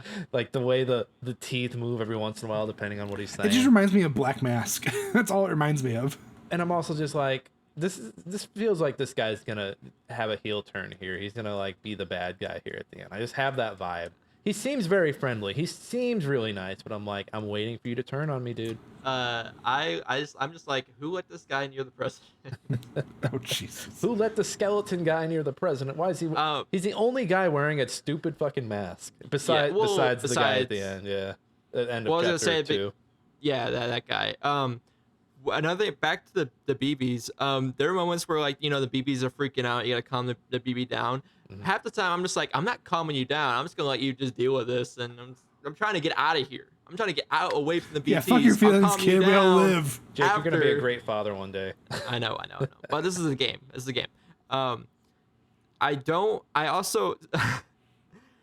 So the part where you're in your private room, I hate the whole controls of the private room. Yes. I think it's stupid. Let me walk around. Yeah, let me walk around. I hate that like the whole you have to shower every time. I'm glad there's a point where you could skip it. Mm-hmm. I'm just like, what's the point of this, guys? I've been through this several times. I get you washing your face. Or whatever, but I think the showers were. You know what I think? You know what I honestly think? I think probably the same reason they did the staring at the bulge scenes. I think the showers were probably a means to save money because I think Kojima probably was like cutscene, and there was probably someone answering to him that's like, hey, we can't do a cutscene. We're gonna have him shower, and people are gonna be talking because people are constantly talking to you in the shower, and I'm just like, could everyone just fuck off and leave me alone? And I think that's another thing the game is commenting on about building a community where there's all these positives, all these great things about relationships and building this community, but also you're gonna have a lot of people nagging at you. So the bad side of it. I just want Sam Porter Bridges to shake my hand. That's all I want. I want to shake his hand. I want to touch his hand too. Oh yeah, I forgot he has a fear of touch. We can get into that more. I feel like that'll come up more when that other character comes up. Well, I mean, have you seen like all the handprints on his body? They're from people touching him, yeah. Yeah. That's probably why he has a fear of touch. And I wonder, so I think one of the least favorite aspects of the game so far is I think it's a little clunky when you're maneuvering because Kojima and crew rely a lot on button push and button like just slightly push. And so you're trying to do a lot of things. Whenever you have something equipped, to aim with its left trigger to throw it or use its right trigger. But if you're walking and you need to keep your balance, left trigger and right trigger help you do that. So things get messy that way too. The time fall, the prologue made me think that there was going to be a lot more caves for me to hide in. There's not. There's nothing. So you just kind of not even places where you can just like mountains that are hanging over for you to like just hide for a minute I feel like every time there was a time fall and I needed to get, like, hide somewhere, it wasn't possible. I was like, fuck it, I guess I'm just going through it. Well, I'm surprised, like, because I was like, oh, you can build stuff. I wonder if you can build like a canopy. Maybe later. I can't wait to upgrade boots. I noticed you only get level 1 boots, and has I mean, you get the exoskeleton, which is great for running. I love it. It's huge, a huge thing, because like I love when the game helps you, I guess get through places faster. Because once I got that bike, that's all I've been using. I don't care what That's all terrain you I'm really in. need, and you can pick up so much shit with it. Yes, you could pick so much with it, and I even ran over a few mules with it. It's so funny because at first I was hesitant. I was like, I wonder if I get close to him, they're just gonna like Knock you check off or me. something. Yeah, knock me off. No, dude, I ran over that guy. He probably I'm like, did. all right, all right, he's gone. Whatever. And once I got the mazer gun, I was like, dude, I tried being stealthy, and I was like, dude, screw that. Yeah, I'm going as soon as they guns gave you the blazing. means to be loud, I said fuck it to stealth. I Yeah, don't even because care it was. anymore. Yeah, I was like, there are moments where you can't really be stealthy, but yeah, And when I got that mazer, BTs, you're like, you either have to go gung ho, or you have to play the best fucking Metal Gear Solid impersonation game you possibly can. Yeah, I haven't gotten the mazer yet. I do want it because I'm like, you know what, screw it. I want to shoot my way through this encounter, especially because the BTs, like, you never know where they're coming from, and you kind of, by the time you know, it's too late because your thing starts going. Wow, wow, wow, wow, wow, wow. Have you noticed that like when you get away from BTs, the guy or your little thing does like the waving, like, oh hey, bye BTs, you little assholes. He also does something else. I forget what it is, but it was another like hand gesture. I'm like, oh, I see it. I see what he's doing. But what I hate about the whole BT thing, when you know the game slows down for you and it's like, oh hey, there's BTs nearby. It's kind of annoying because like it kind of like takes forever. No, Even and though they it's a already quick- gesture it with the fact that there's flowers that suddenly bloom and then start to die. Like, I don't need you to zoom in to let me know. Like, if I see fucking flowers growing around me and then dying, I know to be careful. There's BTs around. Yeah, just let the whole sensor thing just like do its thing, but don't slow the game down because like when you're on the bike and there's BTs around, the bike just halts and it like kind of just jerks. I'm like, dude, I'm trying to go. I'm on boosters right now. Let's go. I'm trying to do wheelies and shit. I don't know whose decision it was, but I want to ring out whoever's neck it was that made select call out. Oh yeah, 'Cause the number of times I pause it sometimes. The number of times I accidentally do it and someone's near, hey, you there, and then a mule's like, I'm gonna fucking get you. Hey, wait a minute. Oh, He's wearing blue. So there are moments where if you do the call outs, someone will actually respond. Not a mule, but like I guess another character's little helpful thing. It will respond to you, and it's kind of creepy because at first I was like, what the fuck was that?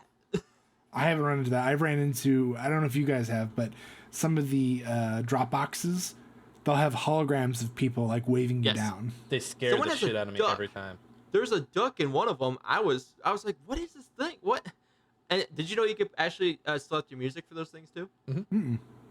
Speaking of the music in that game is great. Oh, it's amazing. The first time you're walking through the mountainous terrain, and and it expands. It expands, Like and then that song comes on. Is like, don't be so serious. Yes, I was like, okay, I like this. This is pretty cool. But I hate the whole running around terrain bullshit. I think it's fun. I think it's a lot of fun. I think it's therapeutic. I know people like to call it a walking simulator, but I think it's the best walking simulator I've ever played. I agree. I mean, I'm enjoying it so far for what it is. It's just the few things that were annoying have gotten a little better with traveling, obviously with like the exoskeleton and the bike. So to me though, the BTs are still the biggest problem. And I think it's just because we haven't gotten the means to, obviously we can't, that I'm aware of at least, the moment we can't kill them or do anything with them other than avoid them. Your PP and poo-poo grenades can only do so much. I haven't even used them yet. I kind of just kept them in my locker. I kept them in the locker, but I kept using the shower ones. That's just like grab them before I go. So there's Sorry, go ahead, Jake. I was gonna say one thing I do like doing is I guess upgrading part of the I guess the buildings that have been established in the game. So like I would actually only collect. I started like not collecting I guess random other players' packages. I would just collect the crystals and the metal just so I can upgrade. Yeah. I've started doing that too, because I'm like, oh, I could probably get more stuff if I start doing this. Yeah, I don't need likes. I need Fuck your likes. I need material, damn it. All right, boys. Any last thoughts on the prologue and the first 2 chapters of Death Stranding Director's Cut? I would love to know more about the whole dead body situation. I'm very intrigued. That and Del Toro's character, the scars. Well, yeah, what's going on there? Yeah, what's going on with all that? I'm curious. Does he really have those scars, or is that a character? I think that's thing? just a character thing. Okay. I do think it's to get back to the body. So the bodies explode after you die after a certain amount of time. So I think it's so cool that like that whole chapter 1 mission is you carrying that dead body, your mom's Yeah. dead body, to be incinerated, and then the BTs catch up to you. And they interact with your blood somehow. I did have a question. Is the movement? Did they update the movement? Because I remember when I played this originally for a little bit on the PS4. I think the original movement was you walking and you had to hold a button to run. I don't know. Don't know. Maybe on the original version. I think there's a lot of. I actually had to look it up. Someone did a comparison of the differences between director's cut and the standard version. I tried not to run, especially if I have if I'm like top heavy with packages, because like stamina and all that stuff. Because like going across the rivers with that shit. That beats the shit out of you. Yeah, it's a pain in the ass. But yeah, the whole exoskeleton thing is a huge game changer. The bike's a huge game changer. Like putting those generators around everywhere is just good. It's good. I lost the bike. But... You lost it, damn it. The base movement feels a little different to me now, but also it's been about 3 or 4 years since I last tried it.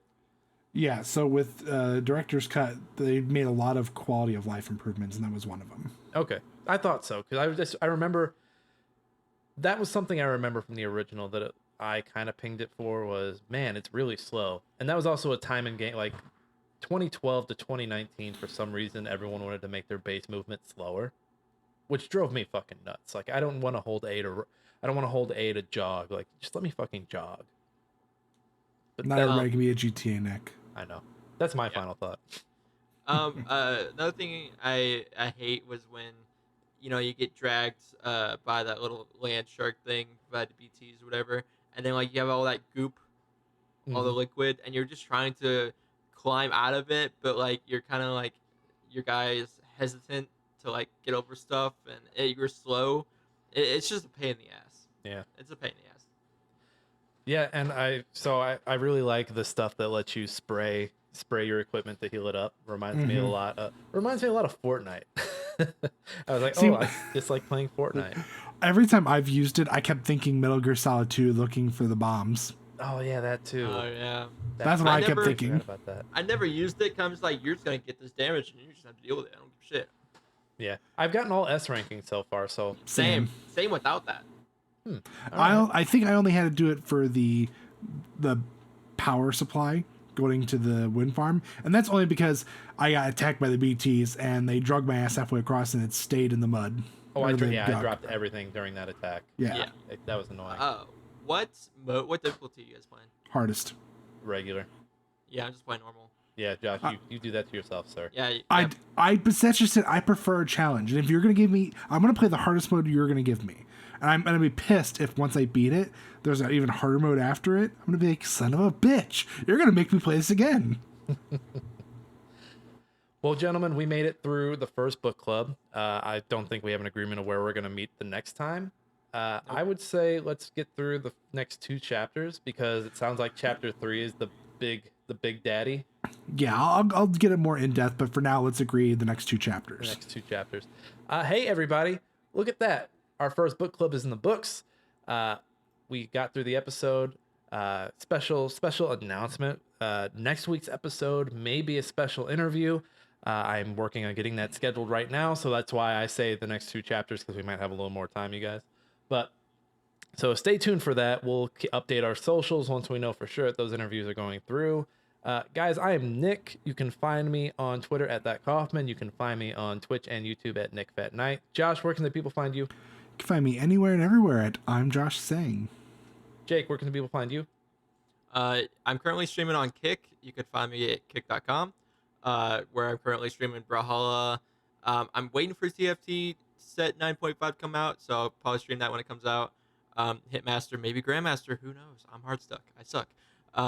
But you can find me on almost any social media because I'm the only Jakey Boy Kaufman in the world. Oh, look at him. He's got a whole brand. dialogue. He's got a dialogue. He's got a brand. He's got a brand. Well, I mean, I'm the only one. I hate people that like take a generic name that everybody has and like either XX, this dumb name, XX, like little borders. Some guys be unique. I'm XXX Nick Fat Knight 42069 at. Yeah. Or I'm the God Killer 6'2". Like real original, man. Motherfucker, you're sitting on your mom's couch. Ain't killing no gods. About as many gods as Christopher what's his name? Christian Bale? Christian Bale in the latest Thor. He killed one god in that whole movie. Hey, you can He killed two gods. No, he killed one. He only killed the one. No, he killed the one that Thor finds as well. Oh, well, two. Okay. Yeah. He killed one on screen and then one off screen. Thor found the body. Yeah, but it was off screen. Anyway, continue with your Why rant. are we arguing about a shitty movie? Yeah, I know. Thor, it's me. I'm Hologram Boy. Hey, you can find Smashing Game Time on Twitch. You can we actually have a Twitch link now. We've been pitching it this whole time. We actually have a Twitch did it. link. We did it. You can also find us on YouTube. You can find us anywhere you get your podcasts. You can find us on X. You can find us on TikTok, Instagram. Those last two are the most popular. Go check us out over there. I had a busy work week, so I'm going to pick those back up here this week. We are a Trident Network podcast. Go check out our siblings. Fuck the algorithm, tell a friend. Word of mouth is king here. Thank you to Alex Marvin Clark for our intro and outro song, Hunt Him Down. Join us next week for a special interview. We'll have more details for you on the socials. Hey, everybody. This has been Smashing Game Time. We hope you had a smashing great time. We'll see each and every one of you next time. Yoink.